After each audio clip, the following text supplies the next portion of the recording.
자, 오늘 본문은 창세기 35장 2절에서 5절까지 읽겠습니다. 야곱이 이에 자기 집안 사람과 자기와 함께 한 모든 자에게 이르되 너희 중에 있는 이방 신상들을 버리고 자신을 정결하게 하고 너희들의 의복을 바꿔 입으라.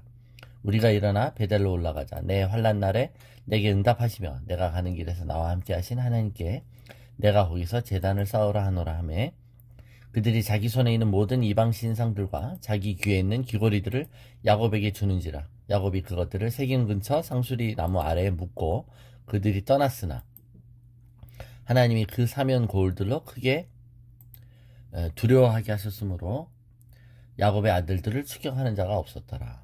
자, 우리는 35장 1절에 일어나라고 하나라는 그 의미가 무엇인지를 이미 묵상하고 있습니다. 세 가지 묵상했죠. 그것은 다시 이전에 하나님을 기억하라는 것이었고 다시 하나님께 집중하라는 것이었으며 같은 자리에 앉지 말라는 것이었습니다. 그 또 나머지 네 번째, 다섯 번째 의미를 묵상할 건데 그 본문은 그 뒷구절에 나와서 뒷구절을 읽었습니다. 2절에 보면 야곱은 자신이 다시 돌아가야 한다라는 결단을 자신의 가족들과 권속들에게 말합니다. 그죠? 어, 그런데 이것은 자기만의 결정이 아니라 다른 사람의 삶에도 해당되는 결정이었다는 겁니다. 그죠?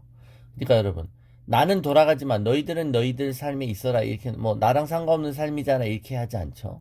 우리는 때로는 다른 사람 일에 하나님께서 우리 보고 간섭하라고 하실 때가 있어요. 다른 사람의 일에 호기심을 가는 것과 섣부른 간섭을 하지 않는 것이 어, 또 좋을 수 있습니다. 그렇죠? 그러나 또 하나님이 간섭하라고 하신다면 머뭇거리고 있는 것도 어떻게 보면 그 자리에 앉아 있는 거라는 겁니다. 네가 일어서야 될 것은 너만 일어서는 게 아니라 다른 사람도 일으켜야 되는데 네가 그 자리에 앉아 있으면 안 된다는 거죠.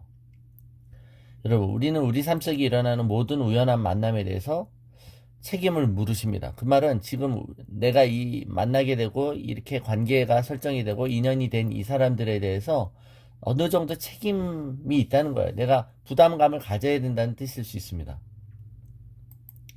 하나님이 그들에게 역사하시겠지. 내가 할 일이 아니잖아. 이렇게 하는 게 아니라 그들을 향하여 하나님의 말씀과 경고를 우리의 말과 행동으로 전하기를 원하신다면 우리는 그것을 반드시 전해야 되는 것이죠. 그래서 우리 주변 사람들에 대해서 우리가 갖고 있는 기본적인 부채의식이 있어야 된다. 그 책임을 우리는 하나님께 우리가 물으실 거라는 걸 기억해야 된다는 겁니다. 야곱은 그의 가족들에게 조금 더 두려워하지 않고 그럴 때 주님의 권위를 나타냅니다. 그래서 우리가 우리 주변 사람들에게 영향력을 갖는 건 이런 권위를 나타내기 위한 것이죠. 영적인 권위잖아요. 그들을 조정하고 그들을 막 지배하기 위한 것이 아니라 그들에게 있어서 가장 좋은 것을 주기 위한 우리의 장자권을 그들에게 행사하기 위한 권위가 나타내려면 우리는 해야 될 말을 할 때 해야 되는 것이죠. 그랬더니 그들이 너무나도 너무 고분고분 자기들이 갖고 있는 귀고리들을 야곱에게 줍니다. 여러분 여기 귀고리는 왜 주는 거죠? 예, 이거 강탈하는 게 아니라 이 귀고리들은 실제로 다 부적인 것입니다. 이 귀고리들은 신상일 때가 있고 다 우상물인 거죠. 그러니까 여러분 이 세겜에 있으면서 얼마나 혼합주의적 성격이 그들을 지배하고 있었다는 것을 알 수 있습니다. 그러니까 우리의 믿음에 보면 우리의 믿음 생활도 우리 예수님도 믿어요. 그런데 돈도 좋고 또 세상도 좋다는 겁니다. 이 두 가지를 다 섬기려고 하는 것이죠.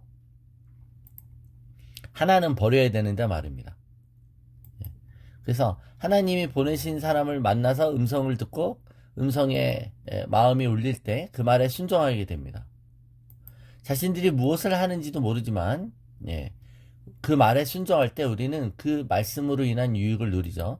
나중에 뒤돌아보면 그 사람을 통해서 주신 음성이 그 사람의 것이 아니라 하나님의 음성임을 발견하게 돼요. 그래서 우리가 어떨 때는 다 이해하지 못해도 순종하는 게 어떨 때 굉장히 유익한 것이죠. 사람의 음성을 통하여 주님의 음성이 들려질 때 그 음성을 거부하는 것은 하나의 음성을 거부하는 것입니다. 그래서 우리가 권위에 들어가는 것이 되게 중요하다는 겁니다. 자, 야곱 입장에서 특별한 사람을 위해 당신에게 음성을 들려줄 때 정확하게 전달해야 된다는 걸 알 수 있습니다. 왜냐하면 그 사람을 위해 하나님이 자신을 사용한다는 걸 알기 때문에 그렇습니다. 권위는 우리에게서 나오는 것이 아니라 우리를 통한 하나님의 권위가 나오는 것이죠. 그래서 우리가 주변 사람들에서 말해야 될 때 말해야 돼요. 그래야 그 주변 사람들이 나를 주저앉히는 것을 막을 수 있어요.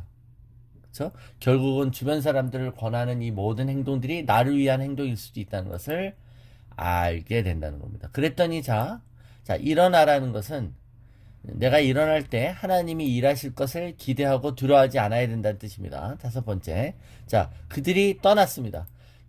야곱이 세겜을 떠나지 못하는 이유가 뭡니까? 여기에 깔아놓은 것도 중요하지만 이제 여기 사람들이 자기네들이 떠나면 그로 인한 손해로 인해 그들이 우리들을 추격하거나 공격할 수 있다는 것이죠. 그런데 하나님이 일어나라고 하셨어요. 그랬더니 하나님이 환경을 열어주십니다. 야곱은 세겜의 추장 집안을 초토화시켰어요. 그래서 그곳에 더 있을 수도 없죠.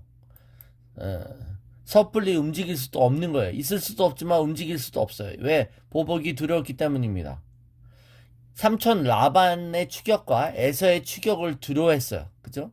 그래서 움직이지 못했던 야곱이 다시 세겜의 사람들의 추격을 두려워하지 않고 떠나고 있는 것입니다. 그러니까 순종할 때 여러분 하나님이 환경과 여건을 마련해 주시고 우리를 보호해 주신다는 것을 알 수 있습니다.